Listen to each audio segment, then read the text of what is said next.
अब की चौथे दिन का विचार है ओ मन उत्सव का। भाई ज्ञान का आदर करो, ज्ञान से जीवन में शांति होती है, सुख होता है, आनंद होता है। आप लोगों ने भागवत पढ़ी नहीं है, मुझे पता है। आप घर के अंदर गीता प्रेस की मूल भागवत को पढ़ना शुरू करो, तब आपको पता लगेगा भागवत की पराकाष्ठा क्या है, भागवत कितना दिव्य ग्रंथ है हमारे सनातनियों का। इससे बड़ा ग्रंथ हमारे पास है नहीं। आपने कितनी बार भागवत में आपने कभी गौर किया कि व्यास जी महाराज बहुत दुखी हो रहे थे तब नारद जी आए, आपने सुना है ना? तब नारद जी ने आकर व्यास जी को कहा क्यों दुखी हो रहे हो? तो व्यास जी ने कहा महाराज मैंने 17 पुराण लिख दिए, 6 शास्त्र लिख दिए, महाभारत लिख दिया, वेदों के 4 भाग कर दिए, मेरे मन में शांति नहीं। तब नारद जी ने क्या कहा? व्यास जी आप भागवत लिखो। और ये भागवत लिखने के बाद व्यास जी को कुछ लिखने की जरूरत ही नहीं पड़ी, उनके मन में इतनी शांति हो गई, इतनी शांति हो गई कि पूरी भागवत में देखना जहां जहां भागवत की कथा हो रही है वहां पर सबसे पहले व्यास जी सुनने के लिए जा रहे हैं, लिखने वाला आदमी सुनने के लिए जा रहा है, क्योंकि उन्होंने कहा मुझे पता है इसकी महिमा क्या है, मेरे मन में परम शांति करती इसने। और ये वही व्यास जी हैं जो संजय को दिव्य दृष्टि दे सकते हैं। महाभारत का युद्ध हो रहा था, धृतराष्ट्र ने कहा कि महाराज मैं युद्ध देखना चाहता हूं, तो व्यास जी ने संजय को दिव्य दृष्टि दे दी, जा संजय तू यहाँ महल में बैठा बैठा कुरुक्षेत्र का युद्ध देख और सुना। तो व्यास जी महाराज अपने आश्रम में बैठे बैठे भागवत नहीं सुन सकते थे, पर वे चला चला करके दौड़ दौड़ करके आते थे जहां भागवत की कथा होती थी। उनको पता था इसका क्या फल है, मेरे मन में शांति हुई। उसके बाद उन्होंने कोई ग्रंथ नहीं लिखा, कोई पुराण नहीं लिखा, कुछ भी नहीं लिखा। ये वो कथा है भागवत की, इसलिए आप घर में पढ़ो तो आपको पता लगेगा कि भागवत की पराकाष्ठा क्या है। भाई मैं जब पढ़ता हूँ, विचार करता हूँ तो मेरे आंखों में पानी आ जाता है। ये वास्तव में हमारे हिंदू धर्म के अंदर सनातनियों के बीच में इतना दिव्य ग्रंथ है जिसकी हम हिंदुओं ने मजाक बना दी।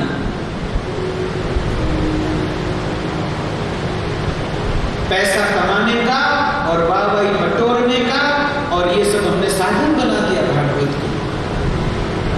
कथावाचक को पैसा चाहिए, कराने वाले को वाहवाही चाहिए, बस ये फल हमने भागवत का समझ लिया। ये फल नहीं है भागवत। भागवत जीवन को दिव्य बना देती है, दिव्य। ज्ञान का आदर करो अपने जीवन में। और सूत जी महाराज आए तो शौनकादिकों ने ऊंचे आसन पर बैठे,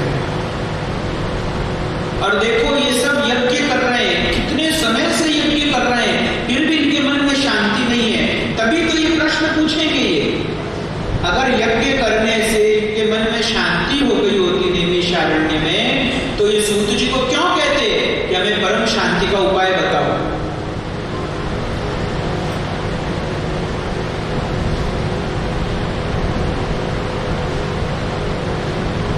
यज्ञ इतने बड़े बड़े यज्ञ कर रहे हैं और फिर भी सूत जी को कहते हैं हमारे मन में शांति कैसे हो। और भागवत के अंत में देखना कि जब अभी प्रारंभ कहां से हो रहा है, ये यज्ञ से प्रारंभ हो रहा है, बाहर के यज्ञ से। ये सब यज्ञ आहुतियां डाल रहे हैं, यज्ञ शुरू कर रहे हैं। और उस बीच में ही सूत जी का एक ज्ञान यज्ञ शुरू होता है। सूत जी आए, वो यज्ञ बंद हो गया, एक ज्ञान यज्ञ शुरू हो गया। इनको पता ही नहीं चला कि वो यज्ञ कर रहा है। अभी यज्ञ के बीच में सूत जी से प्रश्न पूछा और एक ज्ञान यज्ञ शुरू हुआ, और उसके बाद उस ज्ञान यज्ञ के साथ ही इन ऋषियों का यज्ञ भी पूर्ण हो गया। मन में शांति मिल गई, अब क्या करना। तो उन शौनकादिक ऋषियों ने सूत जी से कहा, हे सूत जी, अज्ञान ध्वांत विध्वंस कोटि सूर्य समप्रभ सूताख्यायी कथा सारम मम कर्ण रसायन। हे महाराज, आप हमारे कानों को प्रिय लगने वाली कोई कथा सुनाइए। जिससे हमारे हृदय के अंदर वैराग्य की उत्पत्ति हो जाए, हम चीजों को छोड़ सकें। हमारा मन अभी सब चीजों को पकड़ता रहता है, कभी इसको पकड़ा, कभी इसको पकड़ा, कभी इसको पकड़ा, उससे मन बड़ा अशांत हो जाता है। अब आप कोई ऐसी बात बताओ कि हमारे हृदय में वैराग्य उत्पन्न हो जाए, हम चीजों को छोड़ना शुरू करें, हमारे हृदय के अंदर भक्ति ज्ञान विराग प्राप्त हो, भक्ति और ज्ञान की वृद्धि हो। इह घोरे कलो प्रायो जीवश्चा सुरतां गतः क्लेशाक्रांतस्य तस्यैव शोधने किं परायणम्। यह घोर कलयुग चल रहा है और यहाँ लोगों का स्वभाव राक्षसों जैसा हो गया। देखो ये बात कब कह रहे हैं, अभी नहीं कह रहे ये बात, ये 5000 साल पहले की बात है। उस समय की ये बात कह रहे हैं कि घोर कलयुग चल रहा है। उसके बाद तो कलयुग के दोषों में घटत नहीं हुई है, बढ़त हुई है। उस समय की हालत बता रहे हैं 5000 साल पहले कलयुग के दोष। महाराज इतना ये कलयुग का असर है, हम बड़े दुखी हैं, आप हमें कोई ऐसा उपाय बताओ जो हमारा कल्याण करने वाला हो। देखो भागवत में बार बार शब्द आएगा कल्याण, कल्याण, कल्याण। कल्याण का मतलब क्या है कि अभी यहाँ बैठे बैठे ठें बोल जाए, पूरे हो जाए और ऊपर से विमान आवे और हम बैठ करके विमान में जावे और बोले कल्याण हो गया ना। इस कल्याण की फिराक में मत रहना। देखो भाई, हम तो आप सबसे निवेदन करते हैं, मरने के बाद स्वर्ग की इच्छा करना भी मत। जीते जी तो जीवन हुआ हुआ नरक, और मरने के बाद की कल्पना कर रहे हैं कि स्वर्ग मिल जाए। पहले जो हमारा ये जीवन है ये स्वर्ग जैसा हो जाए तो हमें उस स्वर्ग की जरूरत ही नहीं है। क्या करेंगे?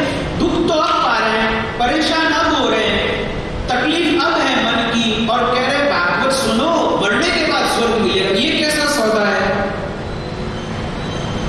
अभी अभी चाहिए फल हमें, तो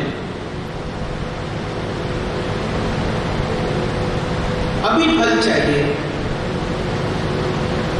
तो कल्याण का मतलब क्या है? कल्याण का मतलब है जीते जी हमारे जीवन में शांति हो जाए, आनंद हो जाए।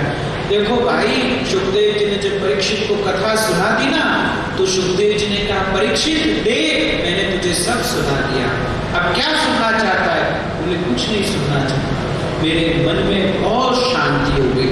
उसी समय सुखदेव जी उठे और चले गए। जो काम था वो हो गया, बस। अब कोई तक्षक आओ, डसो, मरो, उससे क्या लेना देना?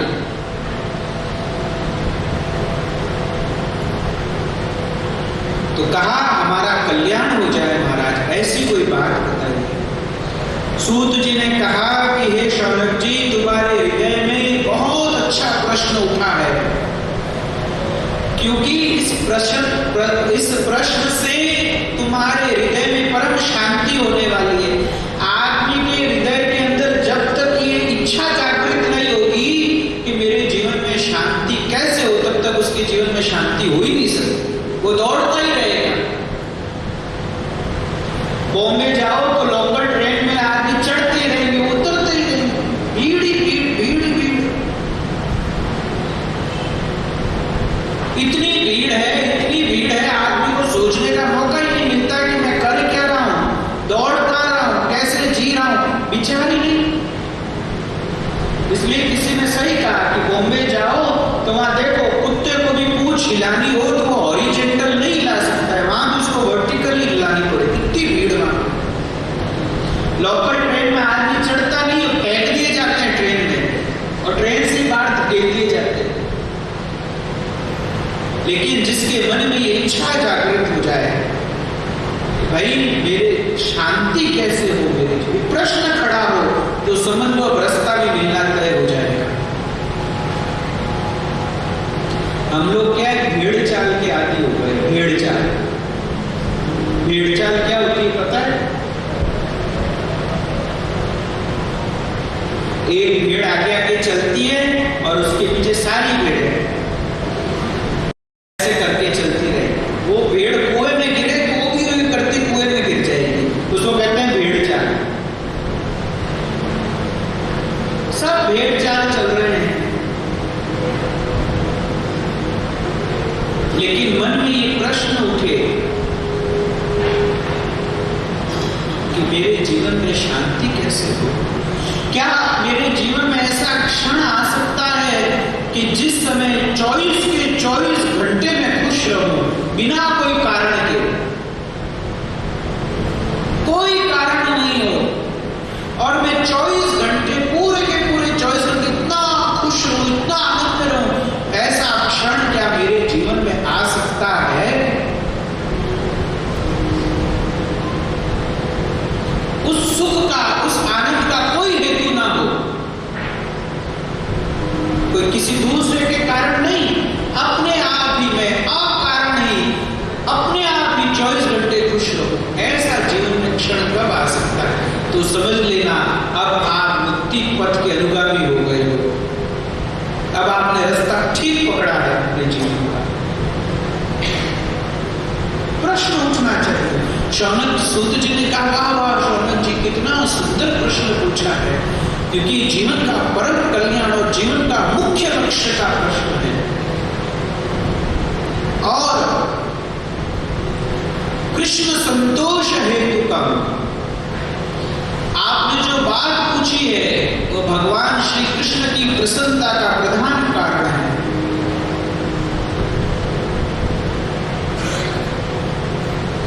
ध्यान देना, हम मंदिरों में तो जाते हैं भगवान के, भगवान को मानते भी हैं, लेकिन भगवान को मानने का परिचय हमारे जीवन में नहीं है। भगवान की मान्यता हमारे जीवन में नहीं। मंदिरों में जाएंगे, हाथ जोड़ेंगे, प्रणाम करेंगे और कहेंगे हे ठाकुर जी आपके अलावा तुम्हारा कोई नहीं, आप मात्र मैंने पूरा भरोसा है, और फिर आकर के माथा पकड़ के बैठ के घर पे और काम की कर हुई, तो भगवान का मानना क्या हुआ? फिर बताओ, फिर क्या माना आपने? भगवान को मानने का परिचय हमारे जीवन से मिलना चाहिए। अरे आप विचार करो कि हमारे जो ठाकुर है, श्री कृष्ण है, आप जिनकी पूजा करते हो, जिनको मानते हो, उनका जीवन देखो, उनका जीवन कितनी तकलीफों से घिरा हुआ, इतनी, मेरे हिसाब से तो राम जी से ज्यादा अगर कष्ट आया तो भगवान श्री कृष्ण के जीवन में आया। मैं यहाँ तुलना नहीं करना चाहता, लेकिन आपको एक बात बताने के लिए कह रहा हूं, भगवान श्री कृष्ण के जीवन में जितने संकट आए हैं उतने किसी अवतारी के आए होंगे, लेकिन फिर भी ये वृंदावन में नृत्य करते नजर आएंगे, वंशी बजाते हुए नजर आएंगे। द्वारिका की लीलाओं में इतना चारों तरफ उनके वो है, लेकिन इतनी प्रसन्नता, ऐसा जो जीवन होता है ना कृष्ण संतोष हेतु का, वो भगवान को प्रसन्न करने वाला होता है। मंदिर में जावे, माला चढ़ाओ, भगवान के भोग लगाओ, सब करो, और मन दुखी हुआ है तो क्या मतलब है उस चीज का? कृष्ण संतोष हेतु का। हे शौनक जी, मैं आपको ऐसी बात बताऊंगा जिससे आपके मन में शांति होगी, और वही भगवान श्री कृष्ण की प्रसन्नता का प्रधान कारण होगा। भगवान भी यही चाहते हैं कि ये जीव दुख से मुक्त हो जाए, हर समय खुश रहे। ध्यान रखना, भगवान ने दुख पैदा नहीं किया है, दुख हमारी जननी है, हमने दुख को पैदा किया है, भगवान ने दुख को पैदा नहीं किया, दुख हमारा पैदा किया हुआ। भगवान ने तो दुख सहने की शक्ति दी है। देखो दो चीजें हैं, एक है दुख जो हमारा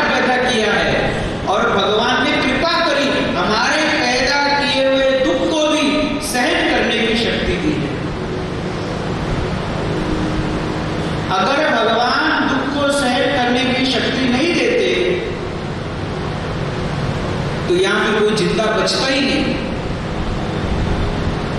भगवान तो बड़े कृपालु है, दुख हमारा पैदा किया हुआ है, लेकिन उस दुख को सहन करने की शक्ति भगवान दे रहा है। कोई बात नहीं, दुख तेरा पैदा किया हुआ है, तो कोशिश कर, दूर कर इसको, मैं तुझे सहन करने की शक्ति दे रहा हूं।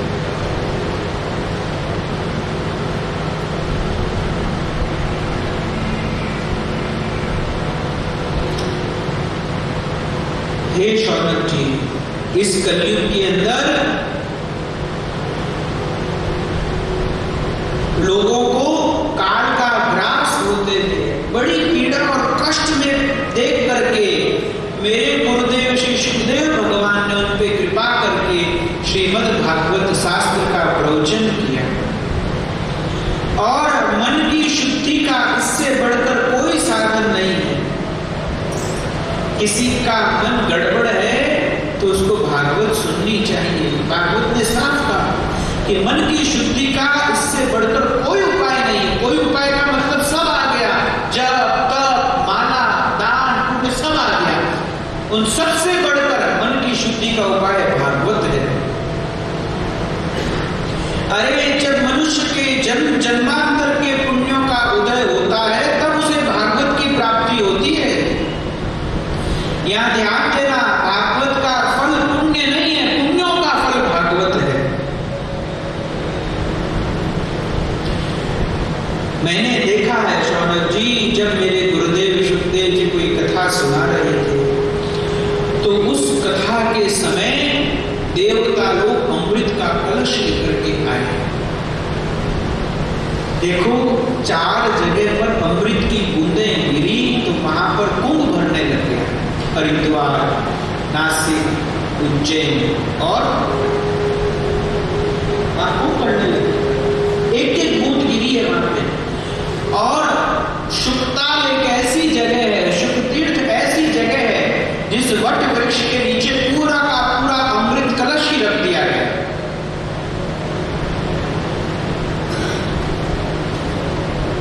दिल्ली से हरिद्वार जाते हैं, बीच में मुजफ्फरनगर आता है, उसे 20 किलोमीटर अंदर शुकताल, पूरा अमृत का कलश ला करके रख दिया भागवत जी के लिए। और उन देवताओं ने कहा सुखदेव जी को, हे सुखदेव जी, आप ये भागवत की कथा परीक्षित को इसलिए सुना रहे हो कि 7 दिन बाद मरने वाला है, तो लीजिए हम आपको अमृत ला करके दे रहे हैं। देखो इस अमृत के लिए इन्होंने देवताओं ने बहुत पापड़ बेले हैं। आप 8वें स्तर में सुनना। और इस अमृत के लिए भगवान को एक नहीं 3 अवतार लेने पड़े एक साथ उस अमृत को बचाने और निकालने के लिए। कितने, मतलब ऐसा कभी नहीं हुआ कि भगवान ने एक अवतार लिया, फिर दूसरे कल्प में लिया, फिर तीसरे कल्प में लिया, फिर कोई और मनवंतर में लिया, लेकिन एक लीला ऐसी जिस अमृत के लिए भगवान ने धड़ाधड़ 3 अवतार ले लिए। उस अमृत की कितनी वैल्यू होगी इन देवताओं के लिए। और वो लाकर के भागवत जी के लिए चरणों में रख दिया सुखदेव जी के कि महाराज ये अमृत आप परीक्षित को दिला दो। सुखदेव जी सुन रहे थे चुपचाप। क्यों? क्योंकि देवताओं को पता है कि भाई हमने अमृत तो पी लिया है, लेकिन अमृत पीने के बाद भी हमारी आयु एक कल्प की ही रहेगी। जब ब्रह्मा जी इस संसार को अपने अंदर लीन कर लेंगे तब हम भी लीन हो जाएंगे, तो अमृत पिया हुआ हमारे क्या लाभ आएगा। और फिर जब सृष्टि बनाएंगे तो जीवों के कर्मों के अनुसार फिर हमें गधा घोड़ा कुत्ता बनना पड़ेगा। इससे अच्छा तो ये अमृत तो दे दो परीक्षित को और ये कथा अमृत पी लो, ताकि हम सदा सदा के इस चक्कर से छूट जाए। बाबा बहुत डर लगता है, ऐसा उनके मन में विचार है। सुखदेव जी सुन रहे थे और उन्होंने देवताओं के मन की बात को जान लिया और फिर देवताओं को खूब फटकारा। बोले तुम्हें शर्म आनी चाहिए, तुम भागवत का बोल करते हो। अरे तुम आते और पीछे बैठ जाते, कथा सुनते, तो हम कोई तुमको मना थोड़ी करते। अरे ये कथा तो गंगा की धारा की तरह है जो जात पात ऊंच नीच कुछ नहीं देखती, कोई आवे डुबकी लगावे उसको पवित्र कर देती है।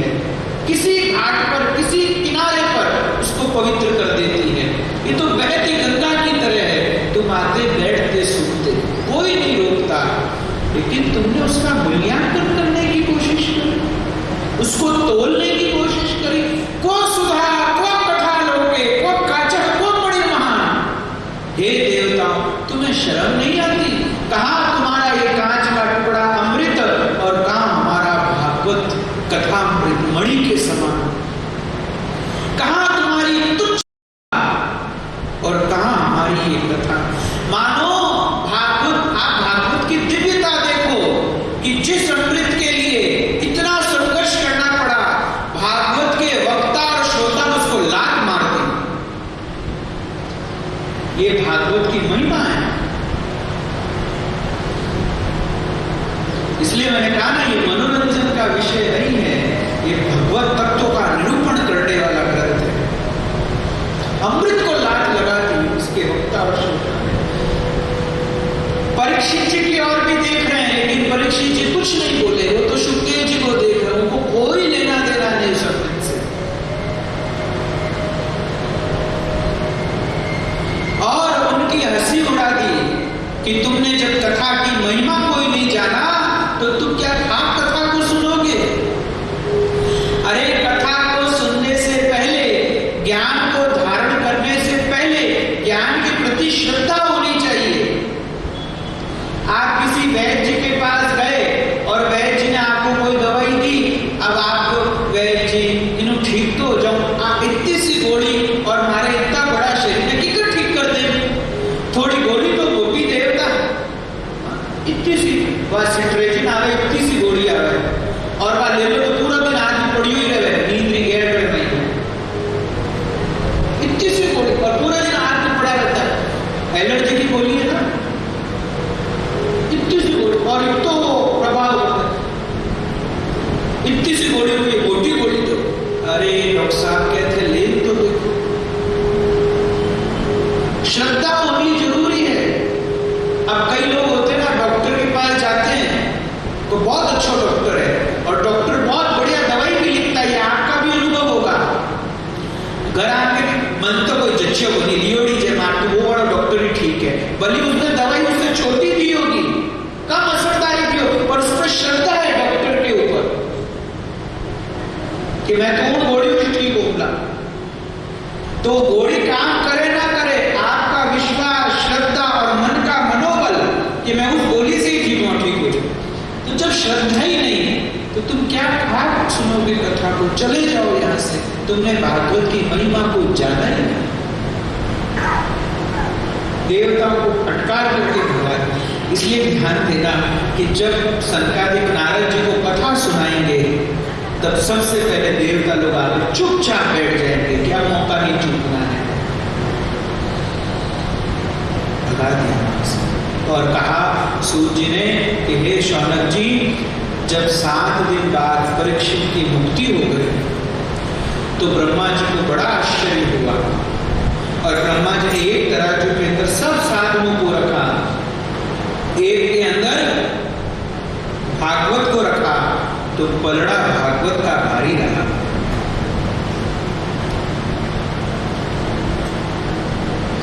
शौनक जी ने पूछा कि महाराज,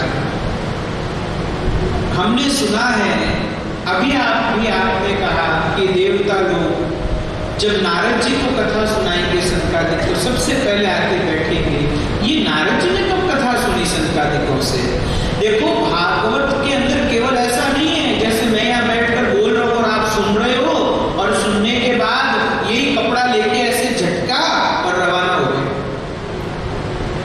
जैसे आप करने वाले नहीं हो। ऐसा मुझे पता है क्योंकि इचलकरण जी के अंदर मैं पिछली बार भी आया था तो मैंने देखा लोग बहुत भाव से कथा सुनते हैं यहाँ।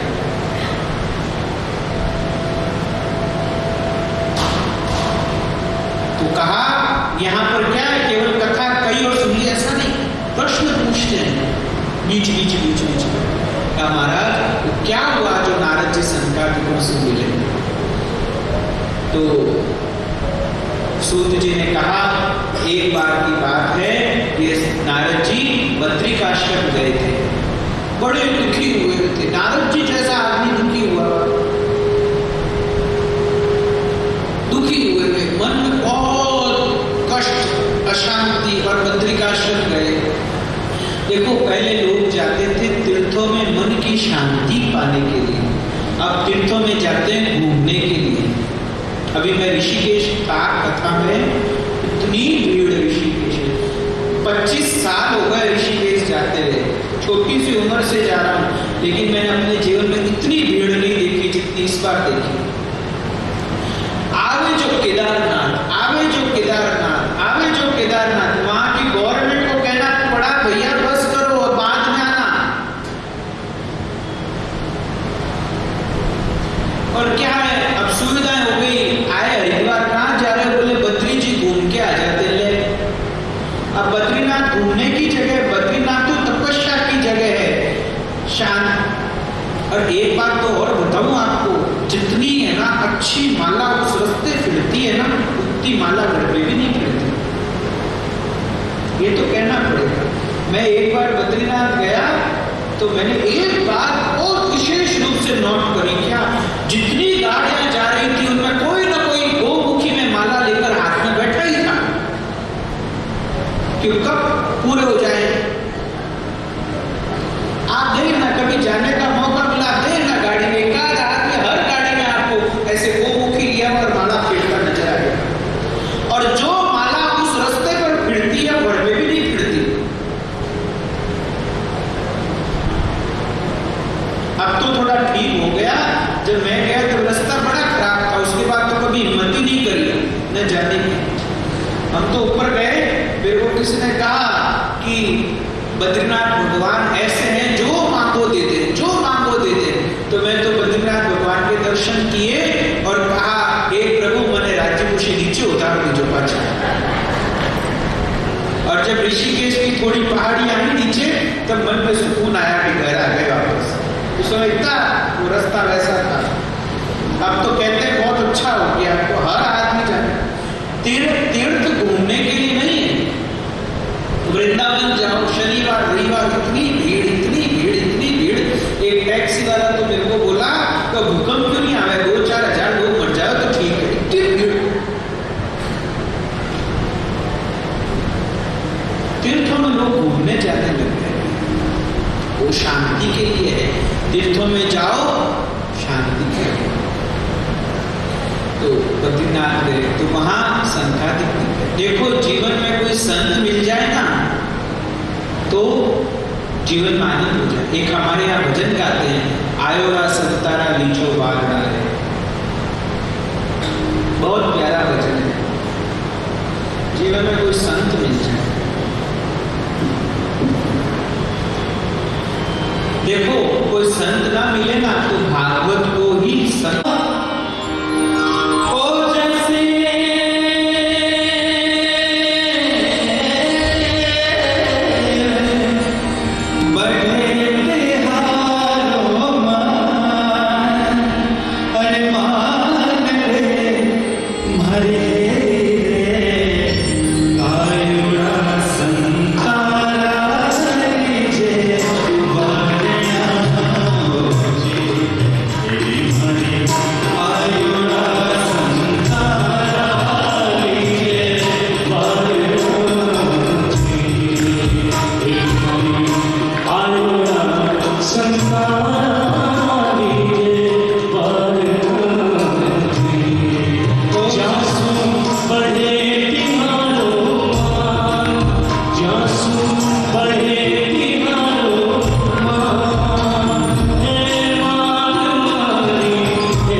Ayora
सीता जी का हरण करने के लिए रावण किस वेश में आया था, क्योंकि ऐसे कपड़ों को धारण करके और पाप करना सहज हो जाता है व्यक्ति के लिए।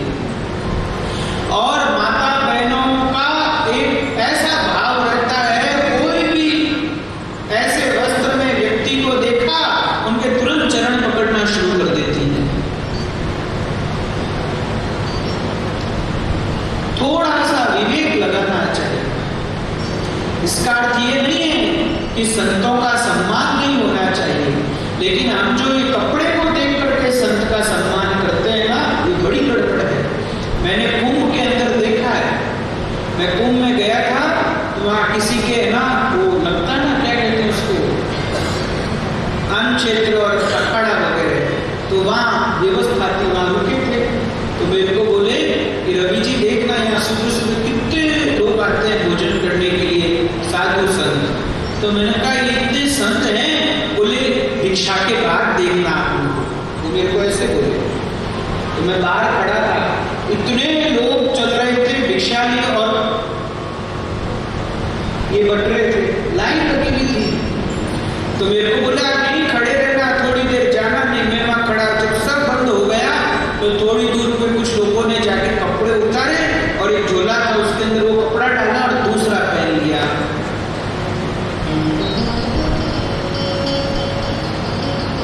तो भाई अपने विवेक से विचार करना चाहिए। हमारी क्या थ्योरी हो गई, अरे भाई जिसके पास बहुत सारे चेले हैं, जिनके बड़े बड़े मठ हैं और बड़ी बड़ी लग्जरी गाड़ियां जिनके आगे पीछे घूमती है, वही कोई बड़े संत होंगे। तभी तो लोग इतना दौड़ते हैं इनके पीछे। अरे भाई उन्हीं की फोटोएं फिर पेपर में जल्दी छपती भी है।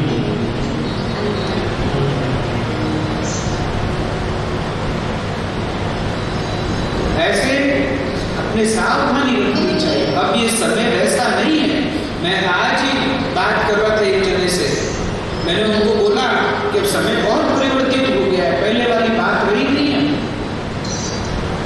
बहुत परिवर्तन आ रहा है, सावधानी से रहना चाहिए। और भागवत ने उस समय कहा है, 5000 साल पहले ये बात कह रहे नारद जी संतादिकों को, उसके बाद तो कितना परिवर्तन आया होगा। जो साधु संत कहे जाते हैं, पाखंड मृता संतो और विरक्ता सब परिग्रह, और देखने में तो बड़े विरक्त लगते हैं लेकिन स्त्री धन आदि सभी का परिग्रह करते हैं।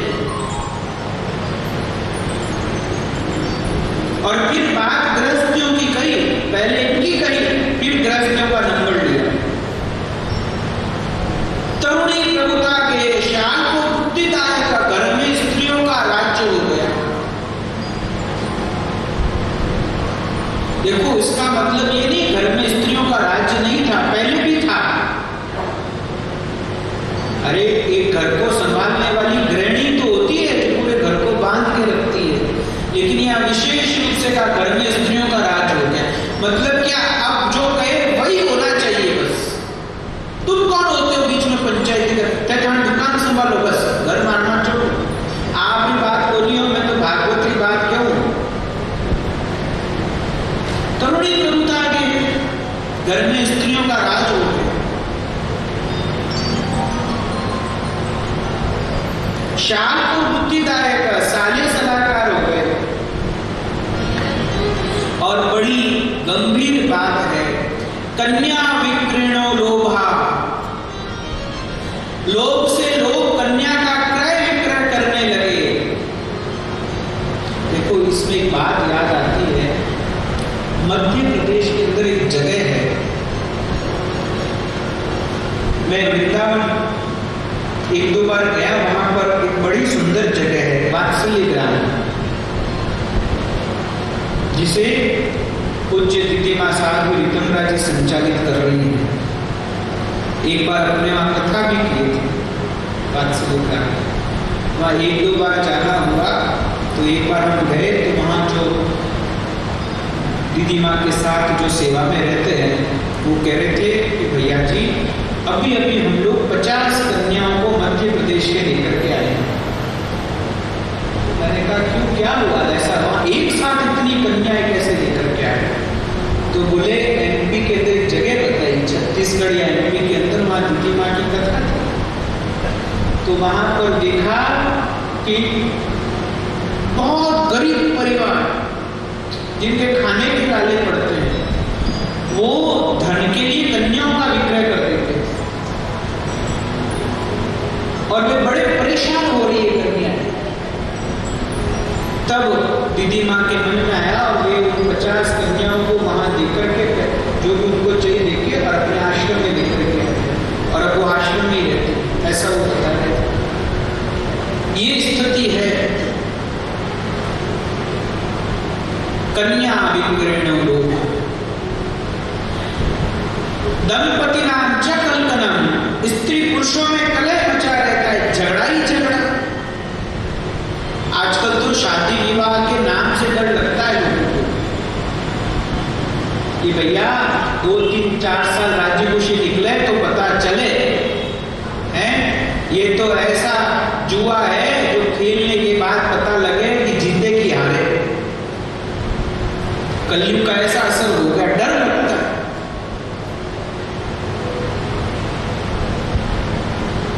इसलिए मैं तो कई बार व्यासपीठ से निवेदन करता हूँ कि बच्चों की शादी आप लोग भी ध्यान रखना भाई, बच्चों का विवाह जल्दी कर देना चाहिए। 20-22 साल 23 साल हद है। ये आजकल जो नया ट्रेंड चला है कि भाई इन्हें पढ़न दो, सेटल्ड होने दो, तो हो जाए 30 साल। अब छोरी 30 साल में, छोरा 30 साल, और जितने जितने तो उम्र रहे महीने और मैच्योरिटी आ जाए दिमाग रहे महीने, आजकल कटे बच्चों का, और वो अभी अपना इतना वो हो जाता है, ईगो बढ़ जाता है, और फिर ब्याह होता है, फिर दोनों के ईगो टकराते हैं आपस में कि मैं तो पहले ही ठीक था और ये अलग अलग। और नहीं तो 22-23 साल में विवाह करता हूँ नहीं तो सालभर लड़ भी ले, पाछा एक ही हो जाए, करता करता मोह पड़ जाए एक दूजा में, और 5 साल 2 साल बाद में जिंदगी चलती रहे आपको जो चल रही है जो। इसलिए जल्दी ये जो हमारी पुरानी प्रथाएं थी बिल्कुल सही थी, लेकिन इतना इसको हमने कर दिया कई हाल तो पड़ रहे, करते करते छोड़ या 40-40 साल की हो जाती है।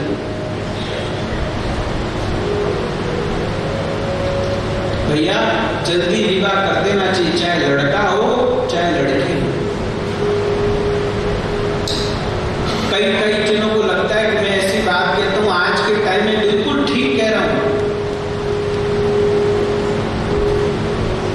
और जिनके घर वाले कहते हाल तो छोटा ही है, वे बच्चे मोटा हो गए ठा पड़ा है। इसलिए थोड़ा बहुत झगड़ेंगे, नया नया विचार मिलेगा ना तो कहीं कहीं को पर वो छोटी उम्र होती तो निकल जाता है, नहीं तो स्त्री पुरुषों में कलह मचा रहता है, झगड़ते रहते हैं। आश्रमा यवने रुद्धा तीर्थानी सरितस्तथा, आश्रम में यवनों का अधिकार हो गया। क्या हो गया? संत बैठे थे जब तक तो बढ़िया था, अब बढ़ गए ट्रस्ट, अब ट्रस्ट ही लड़ी जाए आपस में। और इस कलियुगी दावानल से सारे साधन जल रहे हैं। देशवासी बाजारों में अन्न बेचने लगे हैं, ब्राह्मण लोग पैसा लेकर के वेद पढ़ने लगे हैं, स्त्रियां वेश्यावृत्ति से निर्वाह करने लगी है। ऐसे कलयुग के दोषों को देखता देखता मैं बड़ा दुखी हुआ और वृंदावन आया।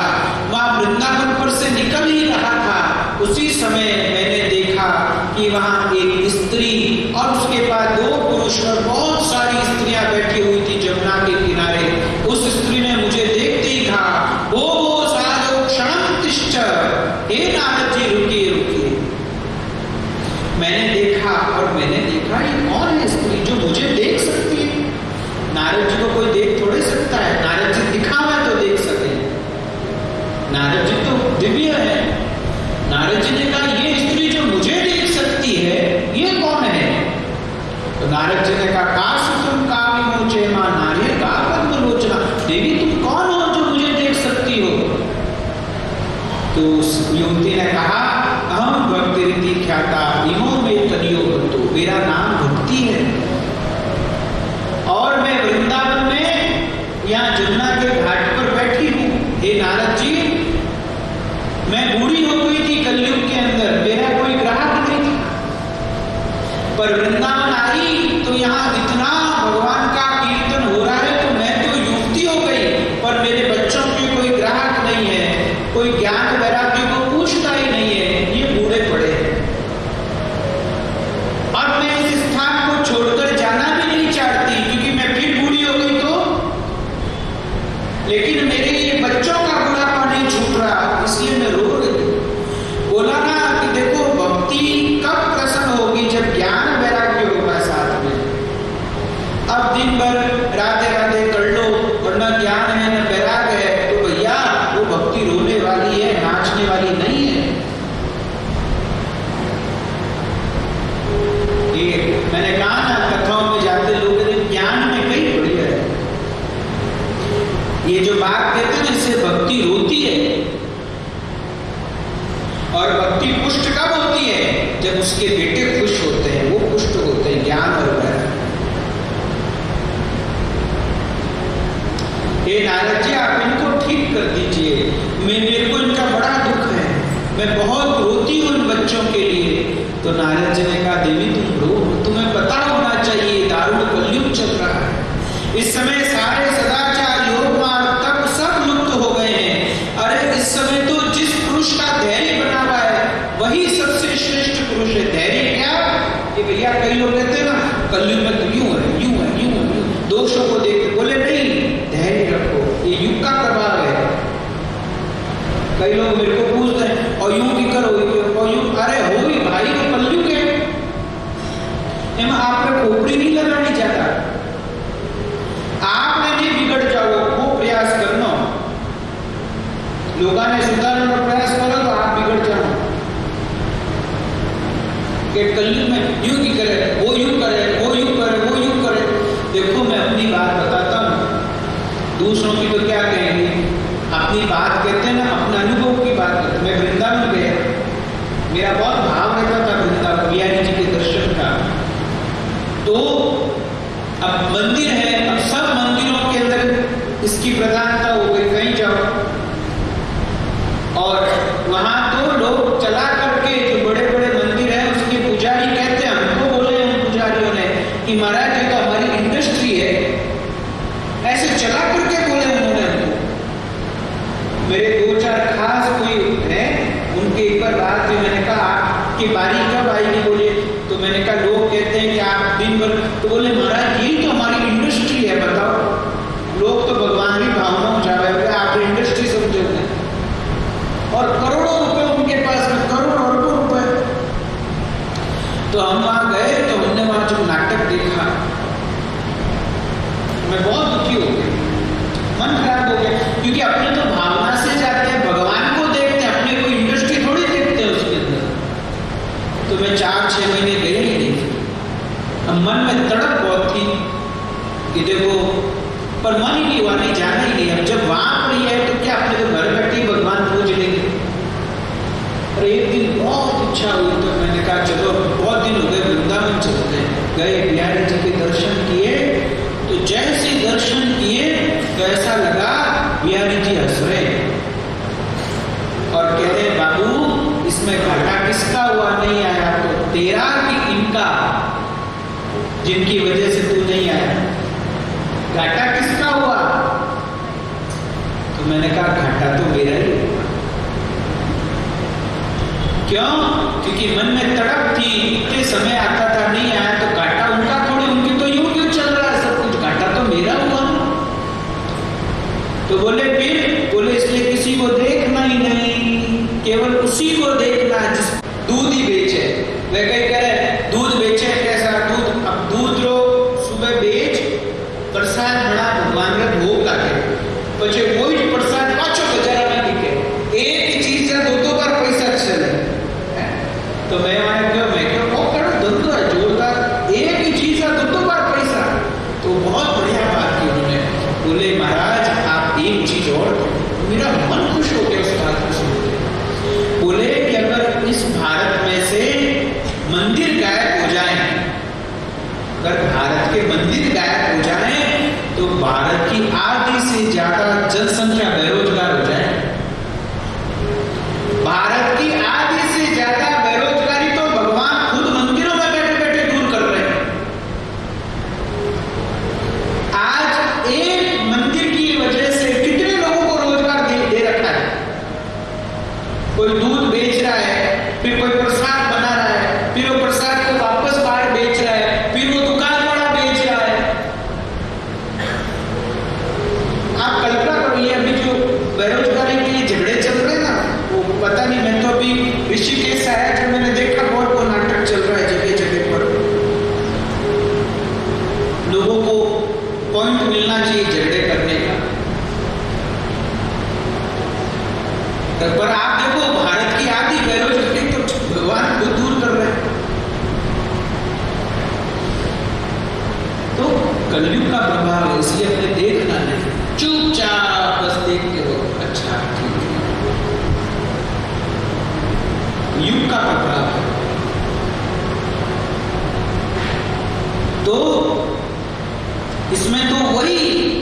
ज्ञानी और पंडित है जिसका धैर्य बना हुआ है। हे देवी, ये पृथ्वी अब छूने योग्य तो क्या देखने योग्य भी नहीं है।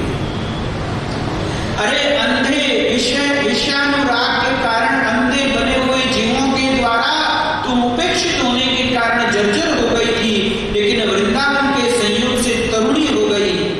लेकिन तुम्हारे पुत्रों का कोई यहाँ ग्राहक नहीं है, इसलिए इनका बुढ़ापा नहीं छूट रहा। तो भक्ति ने कहा कि महाराज, फिर परीक्षित जी ने कलयुग को मार क्यों नहीं दिया? जब कलयुग उनको मिला और वे मारने लगे तो उनको छोड़ा क्यों, मार देते। तो नारद जी ने कहा, देवी तुमने बिल्कुल ठीक कहा। परीक्षित जी के सामने जब कलयुग आया तो कलयुग के हजारों दोष परीक्षित जी को दिखाई दिए, लेकिन उन सभी दोषों के पीछे एक गुण खड़ा था जो सब दोषों के ऊपर भारी पड़ गया। यत् फलम नास्ति तपसा न योगेन समाधिना तत्फलम लभते सम्यक कलौ केशव कीर्तना।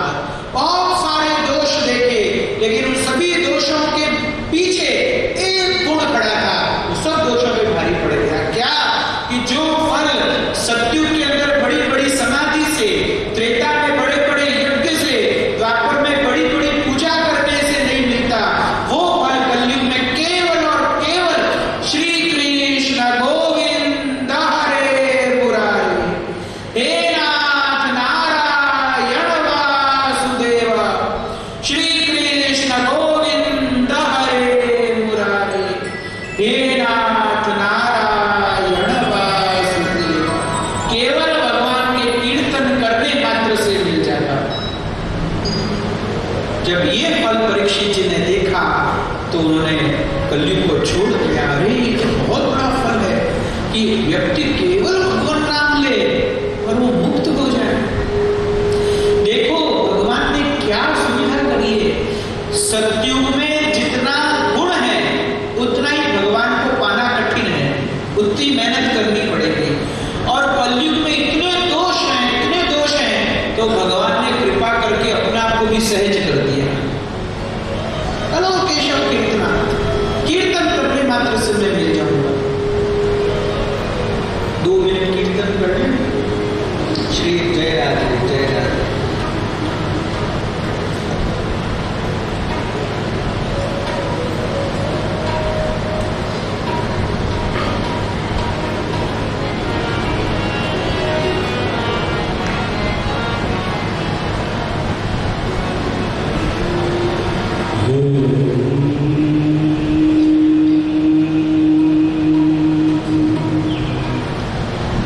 श्री राधे